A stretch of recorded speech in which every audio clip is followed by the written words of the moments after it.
CEO yang memiliki perusahaan besar hendak melakukan kencan buta. Namun, ia sengaja berpakaian buruk, lalu mengendarai mobil tua tahun 80-an, dan membawa dua anaknya. Tujuannya adalah untuk menakuti calon pasangan kencan buta. Namun anak-anak langsung memanggilnya, Mama, begitu melihat wanita itu. Mama, wanita itu pun langsung bingung. Mama, kakak menjelaskan bahwa dia dan adiknya sering melihat Mama dalam mimpi mereka. Dan wajah Mama dalam mimpi mereka sama persis dengannya. Ternyata 6 tahun yang lalu wanita itu dan CEO terlibat dalam insiden yang direkayasa. Akhirnya dia hamil secara tidak sengaja dan melahirkan di rumah sakit. Namun saat dia sadar setelah melahirkan dengan susah payah, dia menemukan bahwa anaknya telah diculik. Untuk mencari keberadaan anak yang hilang saat itu, dia terpaksa menyetujui ibu tiri untuk menggantikannya. Menikahi pria yang konon sangat jelek, Jiang Daqiang.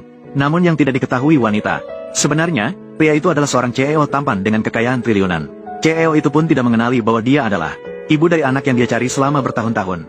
Jadi, untuk menemukan wanita itu dan membawanya pulang, setiap kali dia dipaksa untuk kencan buta, dia berpura-pura miskin dan buruk untuk menakuti calon pasangannya. Dan kali ini tidak terkecuali. Meskipun aku tidak terlalu tampan, dan keluargaku miskin, tidak punya rumah, hanya punya mobil tua itu. Namun, aku memiliki standar yang tinggi untuk calon istri. Harus cantik, dan lembut, bisa bersikap sopan, bisa memasak. CEO berusaha dengan segala cara untuk membuat wanita menolaknya. Namun si bocah malah berbalik mendukung sang CEO. Terus-menerus membela ayah CEO. Mama, ayahku ini memiliki banyak kelebihan. Dan salah satu kelebihan terbesarnya adalah, apa kelebihannya? Dia memiliki sepasang bayi lucu yang tak terkalahkan. Asalkan kamu menikahinya, kamu akan memiliki sepasang bayi lucu kami yang tak terkalahkan. Bayi yang lucu dan menggemaskan. Melihat situasi ini, sang CEO segera mengatakan bahwa dia miskin dan jelek. Dia hanya akan menderita bersamaku setelah menikah. Ingin menggunakan ini untuk menakut-nakuti wanita itu. Namun, tiba-tiba, ayo kita menikah. Oke. Menikah. Aku suka anak-anak. Jadi, mari kita menikah. Aku tidak membawa kartu identitas. Kami membawa kartu identitas. Begitulah mereka menikah dengan cepat. Namun sang CEO masih meragukan wanita itu. Menikah denganku dengan motif tersembunyi. Maka dia meminta bantuan dua anaknya untuk menyembunyikan identitas aslinya. Ingin mencari kesempatan untuk mengungkapkan identitas sebenarnya wanita itu. Kemudian sang CEO memberitahu wanita bahwa dia sekarang tidak punya pekerjaan dan tidak mampu membayar sewa rumah. Mereka harus tinggal bersama di rumah wanita itu. Wanita itu setuju tanpa ragu. Setelah pulang ke rumah, wanita itu mengusulkan agar sang CEO mencari pekerjaan keesokan harinya. Karena hanya mengandalkan dirinya tidak cukup. Saya tidak mampu membayar biaya sekolah dua anak. Namun sang direktur terkejut setelah mendengarnya. Kamu harus menyekolahkan mereka. Ya. Tapi mereka bukan anak kandungmu. Setelah menikah, mereka menjadi anak kandungku. Suan-suan kecil, kamu pergi menonton TV. Aku akan pergi memasak makanan enak untuk kalian. Mama, biarkan aku membantumu. Aku juga ikut, ayo pergi. Melihat wanita itu tanpa ragu, memperlakukan dirinya dan dua anak dengan baik. Pada saat itu, hati sang direktur mulai merasakan perasaan yang berbeda. Tanpa diketahui bahwa wanita itu awalnya menikah dengannya, hanya ingin menemukan anak-anaknya. Namun setelah wanita itu setuju menikah dengan direktur, namun ibu tiri malah bimbang, tidak memenuhi janji untuk memberitahu keberadaan anak-anaknya. Keesokan harinya, sang direktur menggunakan wawancara sebagai alasan, menitipkan dua anak kepada wanita itu. Sementara dia kembali ke villa miliknya, karena dia perlu merapikan dirinya, menghadiri pesta malam Marriott Group. Namun kebetulan, sahabat wanita membantunya di pesta, mencari pekerjaan paruh waktu sebagai pelayan. Karena ia berjanji kepada direktur untuk merawat dua anak. Awalnya dia ingin menolak tawaran sahabatnya. Namun sahabatnya menawarkan gaji 1.000. Maka setelah mempertimbangkan, wanita itu memutuskan untuk membawa anak-anaknya. Kemudian dia membiarkan kedua anaknya menunggu di pantry. Namun kedua anak nakal itu diam-diam melarikan diri. CEO Group Emperor's Prestige datang. Cepatlah, mari kita sambut dia. Aku pergi. CEO Group Emperor's Prestige. Dia adalah orang terkaya di dunia. Dia bahkan datang. Ayo kita segera pergi. Kalau dia tertarik padamu, kamu tidak perlu lagi bekerja keras di sini. Ayo pergi. Jiang, selamat datang. Jiang Daqiang. Hei, apa yang terjadi dengan Seng Sheng? Apakah kamu kenal CEO Group Emperor's Prestige? Tidak, tidak mengenal.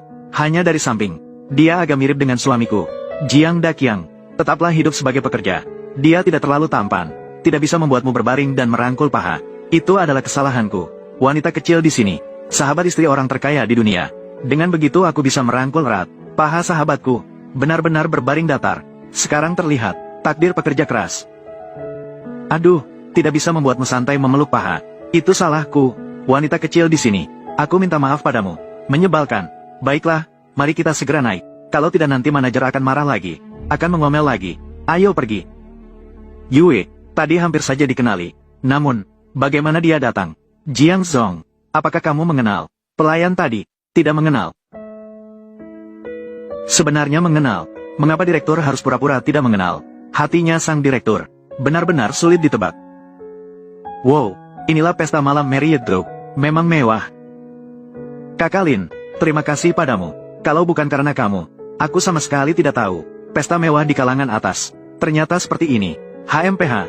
Jadi malam ini, kamu harus benar-benar berterima kasih padaku. Menyebalkan. Hei, bukankah itu Hua Sheng? Bukankah aku sudah putus dengannya? Apakah dia benar-benar datang ke sini untuk mengejarku? Malah jadi pelayan di sini.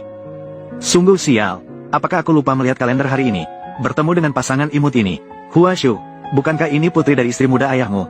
Lin Fuyang, bukankah ini mantan pacarmu? Dua orang ini, bagaimana mereka bisa berhubungan? Tak perlu peduli dengan mereka. Ayo pergi. Hai Kak, kamu. Tidak apa-apa. Kak, kamu terburu-buru sekali. Ada apa? Aku masih ingin bertanya padamu. Bagaimana kamu bisa jadi pelayan di sini? Apakah uangmu tidak cukup? Jika uangmu tidak cukup, kamu bisa ceritakan padaku. Saya akan membantu Anda. Serius? Tentu saja benar, karena akhirnya aku adalah adikmu. Aku melihat kakak di sini membawa piring dan melayani orang. Aku sebagai adik perempuan ini merasa sangat tidak nyaman di hati. Hua Shu, kamu benar-benar sangat baik hati. Fuyang kakak. Menjijikan. Hua Shu, karena kamu begitu baik hati, maka tolonglah, berikan saja 200.000, 100.000. Aku tidak punya uang sebanyak itu. Tidak ada. Lupa.